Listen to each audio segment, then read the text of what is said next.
बता रहे हैं।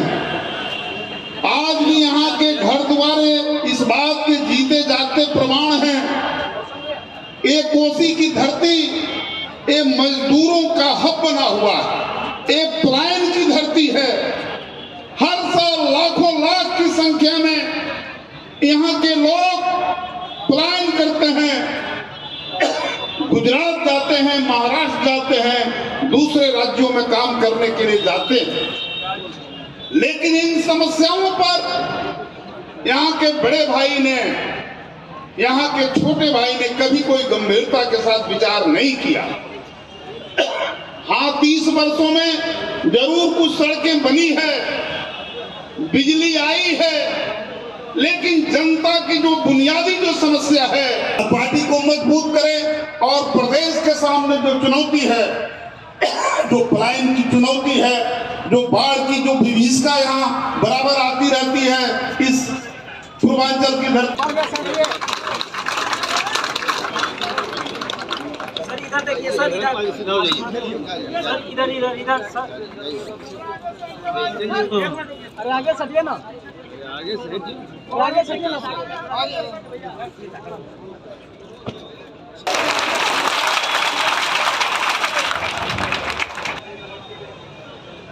सुपौल की इस पावन धरती पर दूर दराज से आए हुए हमारे भाई बंधु मित्र, अभिभावक, माता बहनें, युवा साथी, मेरे सगे संबंधी और हमारे अभिभावक, आप सभी को मेरी तरफ से इस विषम परिस्थिति में, चिलचिलाती धूप में इतनी दूरी तय कर यहाँ पहुँचने के लिए मेरी तरफ से आप सभी को धन्यवाद है और मैं आपका आभार व्यक्त करता हूँ। इस सभा का संचालन कर रहे अध्यक्ष श्री धर्मपाल जी, भारती जी, हमारे मुख्य अतिथि, त्याग और तपस्या की मूर्ति, बिहार का भविष्य, राष्ट्रीय अध्यक्ष राष्ट्रीय लोक जनता दल के माननीय उपेंद्र कुशवाहा जी, बिहार प्रदेश के अध्यक्ष रमेश सिंह कुशवाहा जी, राष्ट्रीय महासचिव, प्रधान महासचिव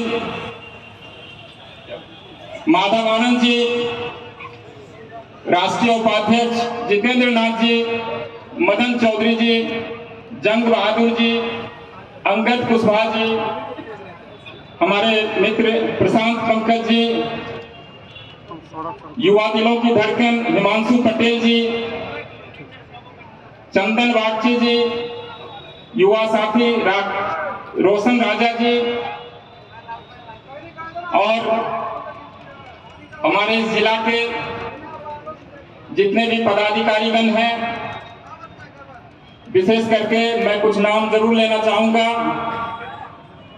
प्रदेश महासचिव गौतम कुमार जी, अरुण मेहता जी, अशोक मेहता जी, जयप्रकाश जी, अजहर जी, इजहार जी और हमारे कई थी। लगभग 2 लाख रुपए मासिक वेतन थी। भारत सरकार में वित्त मंत्रालय में मैं आईएएस था, जो लगभग आईएएस होता है जो कलेक्टर होते हैं, आईपीएस जो पुलिस में जाते हैं और आईआरएस जो रेवेन्यू सेवा में जाते हैं, तो इस तरह का पद था। और मैंने अपनी 7 साल की नौकरी क्यों छोड़ दी? बिल्कुल आपके मन में प्रश्न होगा। इसका उत्तर यह है, जो हमारे माननीय राष्ट्रीय अध्यक्ष जब इतनी बड़ी कुर्बानी दे सकते हैं, इतना बड़ा त्याग कर सकते हैं, जो भारत सरकार में केंद्रीय मंत्री रहते हुए वहां से परित्याग दे दिया कुछ मुद्दों को लेकर के, तो मेरी नौकरी लगती है उससे काफी छोटी थी और ये त्याग उनके सामने बिल्कुल कम है। तो मैं माननीय राष्ट्रीय अध्यक्ष उपेंद्र कुशवाहा जी के विचारों से, उनकी नीतियों से और उनके त्याग से इतना प्रभावित हूं, मैंने भी निर्णय लिया कि सुपौल की आम आवाम की भलाई के लिए, उनके दुख दर्द में साथ देने के लिए, किसानों की समस्या को निदान दिलाने के लिए, शिक्षा की व्यवस्था को सुधार करने के लिए, स्वास्थ्य की जो स्थिति है बिल्कुल चरमराई हुई है, उनको कैसे सुदृढ़ किया जाए, बिहार से पलायन को कैसे रोका जाए, ये सारे विषय मेरे मन में आए और मुझे लगा कि पढ़े लिखे लोगों की जरूरत है राजनीति में भी। निश्चित रूप से राजनीति का जो माहौल है बिल्कुल गंदा है और इसमें पढ़े लिखे लोग नहीं आना चाहते, क्योंकि यहाँ कम संघर्ष नहीं है। तो दोस्तों, मैंने आसान रास्ते का परित्याग कर दिया और मुझे लगा इस संघर्षपूर्ण रास्ते में सफर तय करना ही चाहिए और मैंने निर्णय ले लिया। यह निर्णय मेरे लिए बहुत आसान भी नहीं था। परिवार के लोग, विशेष करके पत्नी, बच्चे और जो माता, भाई बहन, सबसे सलाह लेना पड़ा और इस प्रोसेस में हमें कम से कम 3 महीने लगे और किसी तरह से मैं सभी को सहमत करा पाया। और मैंने कहा अगर हम लोग नहीं आएंगे राजनीति में तो कैसे होगा। इन 85 करोड़ किसान जो गांव में रहते हैं, दिन रात मेहनत करते हैं, विषम परिस्थिति में काम करते हैं, विशेष करके इस क्षेत्र में, बिहार के इस भाग में लगभग तीनों मौसम बराबर 4-4 महीने का होता है। यहाँ कड़ाके की ठंड पड़ती है, लगभग 2 से 3 डिग्री तक तापमान चला जाता है। गर्मी भी उतनी पड़ती है, 40-42 डिग्री तक होता है और बरसात भी 4 महीना जमकर होती है। और इस विषम परिस्थिति में भी हमारे किसान, उनके परिवार के बच्चे खेतों में काम करते हैं। आप कल्पना कर सकते हैं सर्दी के मौसम में जब 1-2 डिग्री का तापमान हो और आप खेतों में सुबह के 4 बजे 5 बजे उस ठंड में पानी के साथ खिलवाड़ कर रहे हो, गेहूं पटा रहे हो, मक्का पटा रहे हो, तो कैसा अनुभव होता होगा। और दोस्तों, इसके बावजूद भी किसान की स्थिति अगर हम तुलना करें 5 बीघा वाले किसान की और एक चाय वाले दुकान की, एक किराना वाले छोटे दुकानदार की, एक लिट्टी चोखा बेचने वाला छोटा दुकानदार हो, तो किसान की स्थिति उस चाय वाले से दयनीय है। और यह सोचकर मुझे काफी दुख होता है जो हमारे अन्नदाता हैं, जिनके परिवार के बच्चे रात दिन मेहनत करते हैं, खुद भी विषम परिस्थिति में मेहनत करते हैं और उनकी स्थिति एक चाय वाले छोटे दुकानदार से जो चौक चौराहा पर दुकान करते हैं उनसे भी बदतर है। क्या इस समस्या का समाधान है? मैं आपसे पूछना चाहता हूं, क्या 5 बीघा खेत वाले की स्थिति चाय वाले दुकानदार से अच्छी है? अच्छी है? नहीं है, बिल्कुल नहीं है। क्या यह चिंता का विषय है? क्या उनकी स्थिति सुदृढ़ होनी चाहिए? उनकी स्थिति सुदृढ़ होनी चाहिए। क्या हमारे जो नेता हैं इस क्षेत्र के, उस दिशा में कुछ काम किया है?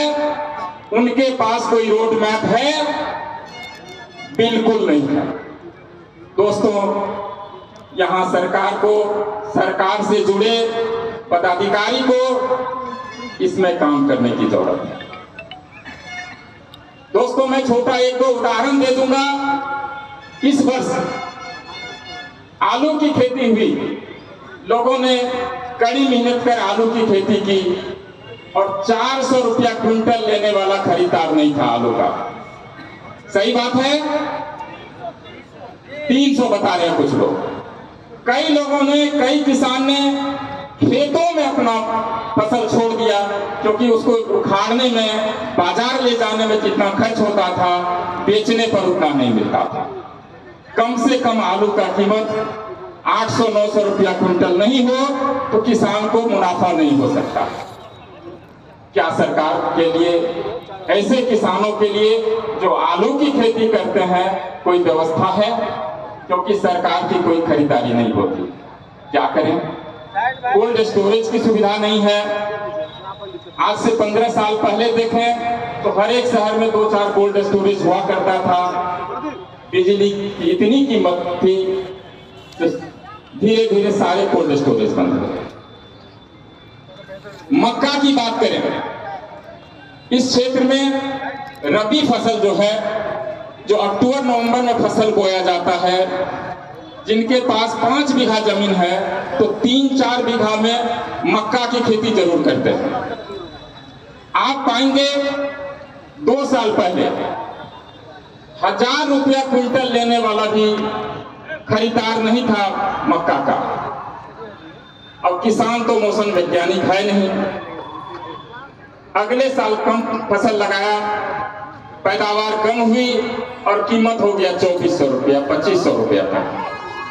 फिर उसके बाद वाले साल, मैं इस साल की बात कर रहा हूं, मौसम ने भी साथ दिया, फसल अच्छी हुई और ये रेट जो है 2400 से शुरुआत हुआ। शुरुआती दिनों में, अप्रैल महीना में या मई के शुरुआती कुछ दिनों तक फसल का दाम 2400 रुपया था और धीरे धीरे यह 2400 से 2300, 2200, 2100 होते हुए अभी 1500, 1600 का खरीदार भी नहीं है। यही बात है ना? 1600 रुपया दाम है। और ये निश्चित रूप से 1600 से जब किसान के पास मक्का नहीं रहेगा, वो उनको बेच देंगे तो आने वाले 3-4 महीना में यह फिर 2300, 2400, 2500 तक चला जाएगा। क्या सरकार के लिए ऐसी कोई व्यवस्था है जो किसान की स्थिति सुदृढ़ हो, किसान को उसके लागत का मूल्य मिल सके, लाभ हो सके? मेरे पास है। मैं इस विषय पर चिंतन करता रहता हूँ, शोध करता रहता हूँ, तो हम गांव को, किसान को, युवा को, उनके लिए क्या किया जाए तो उनकी स्थिति सुदृढ़ हो। इसके लिए मैं एक छोटा उपाय बताता हूँ। अगर हर एक गांव में 2-4 वेयर हाउस हो, गोदाम हो, सरकारी हो या प्राइवेट हो, और वहां बैंक से उनका लेजनी हो, एक पंचायत में एक स्टाफ दे दें, एक कर्मचारी नियुक्त कर दें और उनका यही काम हो, जितने किसान हैं आप उन किसानों को उस वेयर हाउस में, गोदाम में जो माल रखवाइए और बैंक के साथ उसका कोऑर्डिनेशन कीजिए और किसान जो अभी 1500-1600 में बेचने के लिए विवश है, आप उस मक्का को, उस अनाज को गोदाम में रखवा दीजिए और बैंक से लाइसेंसिंग कीजिए। स्पष्ट निर्देश हो, एक स्टाफ हो कम से कम एक पंचायत के लिए, और बैंक से वो करके उस पर लोन दे दिया जाए। बैंक अपना ताला चाबी मार देगा और जिस दिन दाम 2300-2400 हो जाएगा, 2-3 महीने के बाद किसान अपना ताला खुलवा करके माल बेच देगा और 150 रुपया ब्याज लगेगा, 2 महीने 3 महीने का वो ब्याज दे देगा और किसान को 700 से 800 रुपया उस अनाज से उसको फायदा मिलेगा। क्या यह बहुत मुश्किल है? इसी संसाधन में हो सकता है। प्रेरित करें लोगों को, तो हर एक गांव में आप 10-5 गोदाम बनाइए, सब्सिडी दीजिए और एक स्टाफ उसको वहां नियुक्त कीजिए जो बैंक से और किसान से के बीच की कड़ी बने और किसान के माल को, उस गोदाम में रखे अनाज को बैंक से लोन दिलवा दे, और जिस दिन दाम ज्यादा होगा किसान बेचेंगे और किसान को फायदा होगा। क्या इससे स्थिति सुदृढ़ होगी?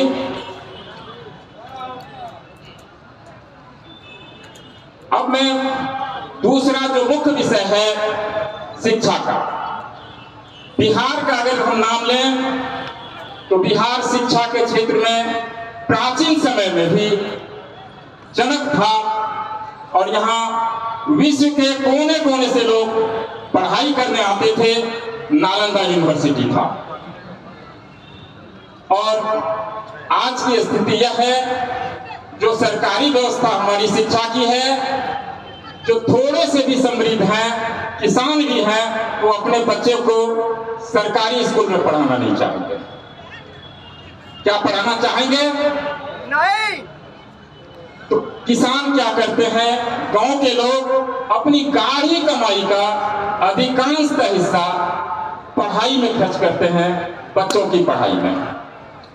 आप पास के भी अगल बगल के जिला मुख्यालय में भी या छोटे शहर में भी आप प्राइवेट स्कूल में दें, वहां बच्चे को रखें तो कम से कम 5 से 6 हजार रुपया खर्च होता है, और किसान अपनी गाड़ी कमाई का खर्च करते हैं। जब बच्चे बड़े हो जाते हैं, आप हम लोग कोटा, दिल्ली, पटना, बड़े शहरों में भेजते हैं मेडिकल और इंजीनियरिंग की तैयारी के लिए। आपको मालूम है क्या खर्च पड़ता है? कम से कम ट्यूशन फी जो कोचिंग वाले लेते हैं लगभग 1.5 लाख रुपया होता है, 12,000 रुपया के आसपास महीना, और रहने खाने में भी कम से कम उतना खर्च होता है।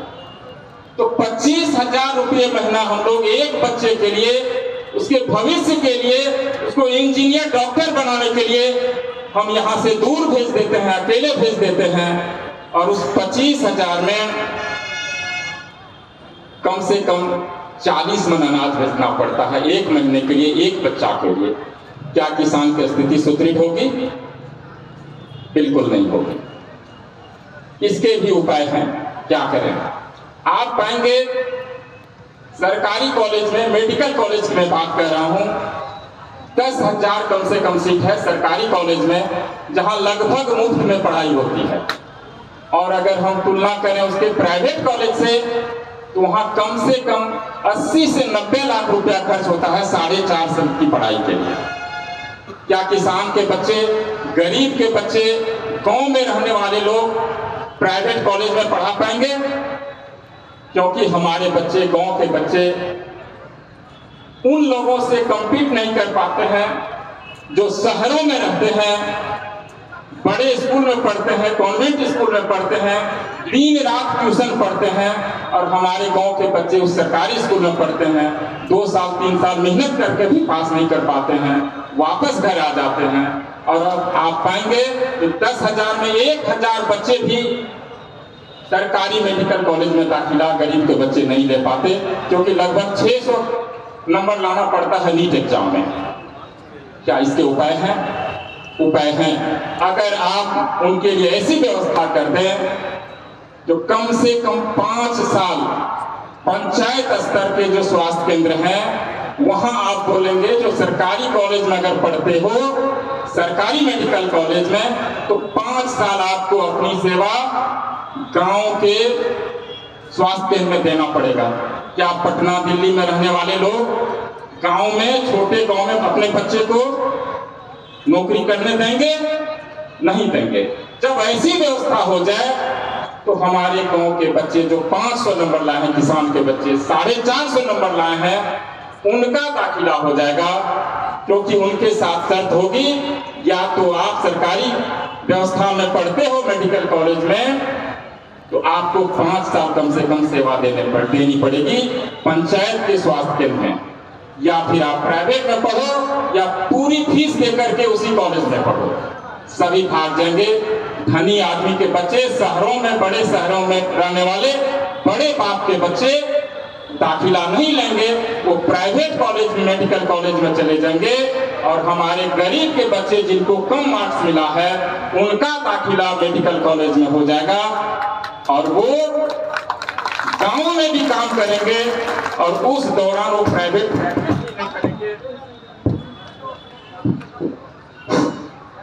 तो ऐसी अगर व्यवस्था हो जाए तो आप देखेंगे जो 9,000 बच्चे हमारे किसान के बच्चे सरकारी मेडिकल कॉलेज में पढ़ेंगे, और आप अंदाजा लगाइए 10 साल में क्या स्थिति बनेगी। हर एक गांव में MBBS MS डॉक्टर होंगे, MD डॉक्टर होंगे, और हमारी स्वास्थ्य व्यवस्था सुधरेगी।